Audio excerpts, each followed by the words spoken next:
What is going on, everybody? Welcome back to the channel. Today we are taking a look at this beautiful 1998 Carver 370 Voyager, and I promise you have not seen a cleaner carver on the market than this one right here. I know it's a 98, I know it's getting up there in age, but this boat looks basically factory new. This boat's gonna be perfect for anybody looking to do the loop, and as clean as this boat is, it's not gonna last long. So if that's you, if you're considering doing the loop and you're thinking about doing it soon, absolutely call on this boat because it is not gonna last long. With all of that being said, let's take a look at this 370 Voyager. All right, so we're gonna start up front, work our way around before we hop on top. Look at the lines on this beauty. I think Carver makes a beautiful boat. You either feel one way about them or the other. I like them. Let me know what you think down below. But this boat is compound and waxed twice a year. That gel coat is absolutely shining. Canvas is in great shape. The birds like it, as you can see. The full maintenance log, or maintenance schedule, I should say, is on the ad. So if you're interested, that link is down below. Check it out. Let me know what you think.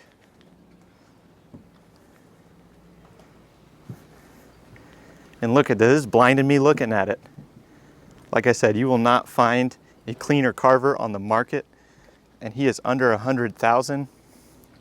This boat is primed to sell for somebody looking to hit the loop soon. Do not wait. All right, now that you have gotten a good look at the outside of the boat, we're gonna start hitting in depth here.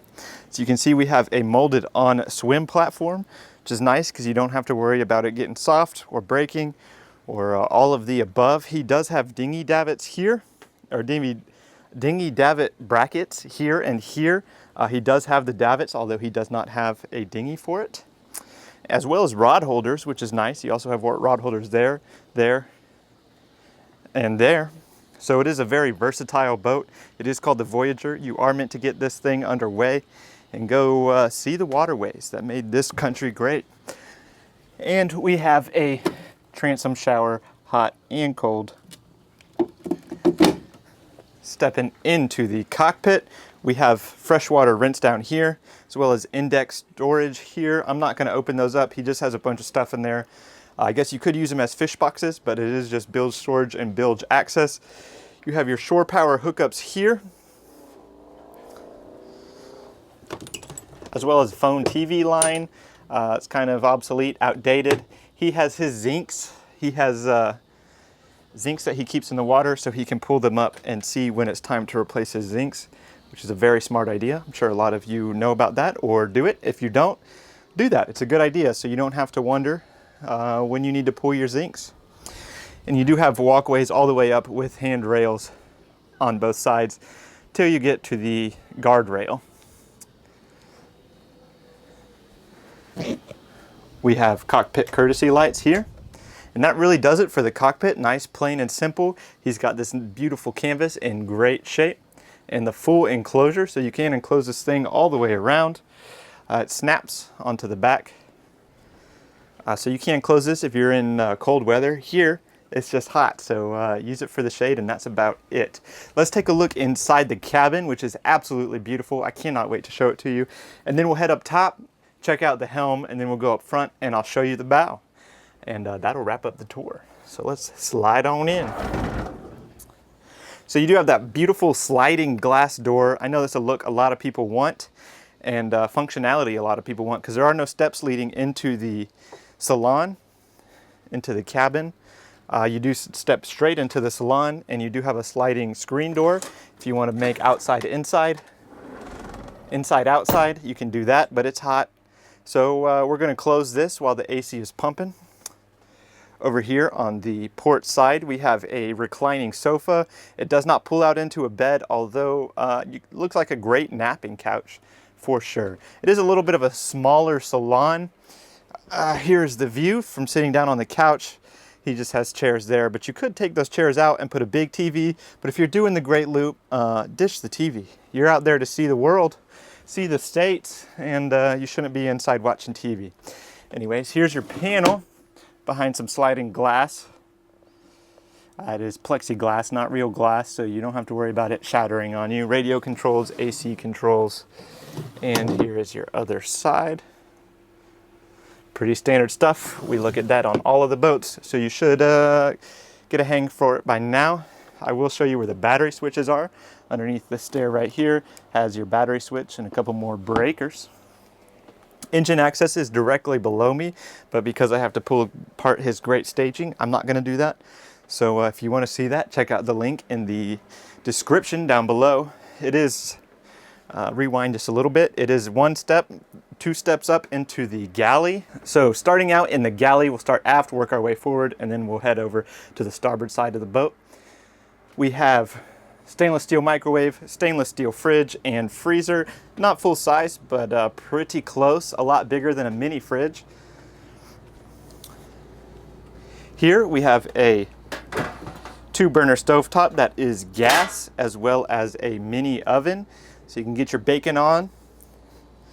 And drawers and counter space here and up above. I will say the one knock on this boat is it's a little bit tight on cabinets and drawers, especially compared to some of the other boats that we've looked at, although you could get creative with your storage solutions for sure. This is a trash receptacle under here, and stainless steel sink and faucet, and a little bit of a pantry, add some extra storage space. As you can see, he's got all his Ritz crackers and snackables on there. Great big windshield, so you can get plenty of natural light in here if you want. He has a bra on the front, keep his cabin nice and cool. And that brings us down, up there is all the berthings, we'll get there. And that brings us over to the starboard side, which does have your dinette, which does turn down into a berthing, which is a pretty big berthing. You could easily fit 2 people on there. Now the cool part about this, as you see your helm here, obviously this is going to flip, and I will show you how that is done. So you can get some steering inside if you get into some inclement weather out there on the loop, because I know that's what you're going to buy this boat for, you loopers. Whew. So this lifts up and pulls back, and then you have a seat right here at the helm.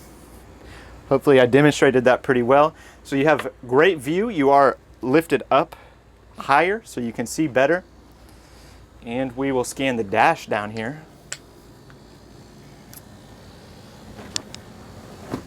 All of the gauges are working and legible, as well as the switches. He has autopilot and a new Garmin display here. Now just imagine without this bra on here, the beautiful view, you cruising down the Mississippi. If I did not mention it, this boat has Cummins diesel engines in it, twin Cummins diesels, pretty low hours. The hours are up top, so we'll look at that when we get up there. Before we head down into the berthing, I did just want to talk about the engines real quick. They are diesels, which is a must if you ask me, if you're going to do the loop, and twin engines. Let me know your thoughts behind twin or single engines if you're going to do the Great Loop. And if you're team single engine, tell me why. Because to me, in my background in the Navy, we had a saying which is 2 is 1, 1 is none. And the redundancy kind of does it for me. That would be all the motivation I need. But leave a comment down below and let me know why, if you are a single engine looper, what about it made you want to go single engine? All right, anyways, on the port side, we do have a dual berthing. 2 bunk beds, which are nice, and if you are in this bottom bunk, you do have your own personal AC vent right here, so you can wake up with your throat nice and dry from all the cool air shining down on or blowing down on you. And you do have windows up here, add some extra light in here, or black them out. If you get a little seasick, maybe you can poke your head out there, take a look around, and that will help. Light switches, carbon monoxide detector, do have a hanging locker, as well as another nightstand here and some storage underneath. I'm not going to open up all the drawers and dressers on this boat because he does have a lot of his personal items on the boat still. And you have a little makeup mirror. This is one of those ones where you can get real close and really question what you thought you looked like. I like those things and I hate them. This is a sliding door just to save space on the boat. And since we're looking at it straight across, I'm going to open this up and take a look at the head. It is a single head dual berthing. So you do have vacuum flush head here, stainless steel sink,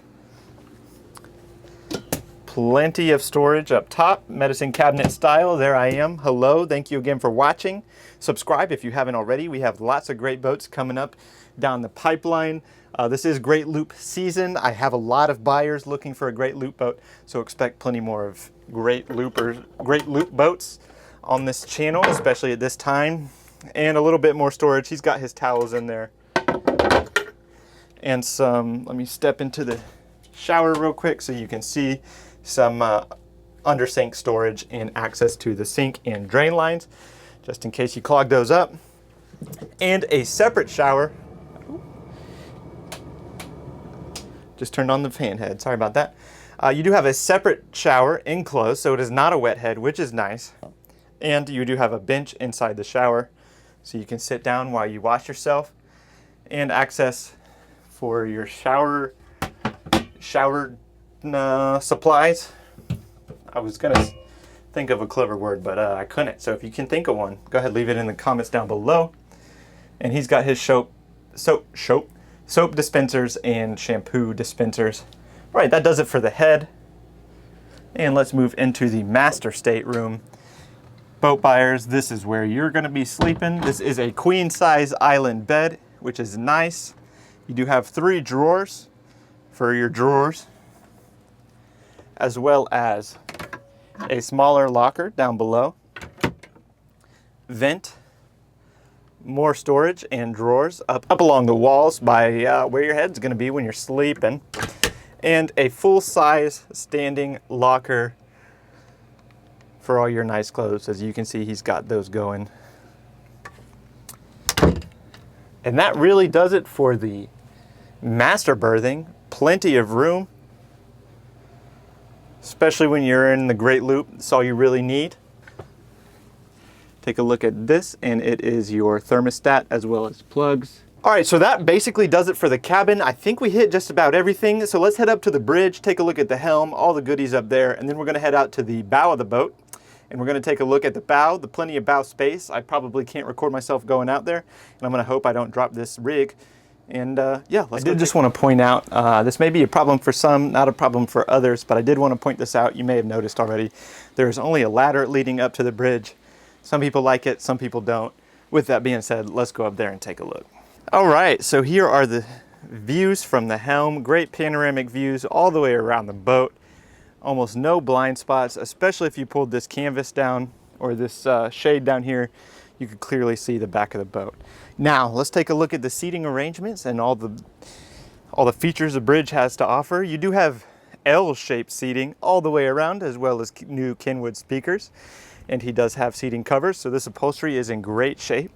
Captain and co-captain's chair with no flip-up bolster, but you really don't need it on a boat this size up here on the bridge. And this is a neat little feature. If you have a dog, or maybe you just have somebody that likes to lay out and get some sun, this is the perfect spot for your first mate.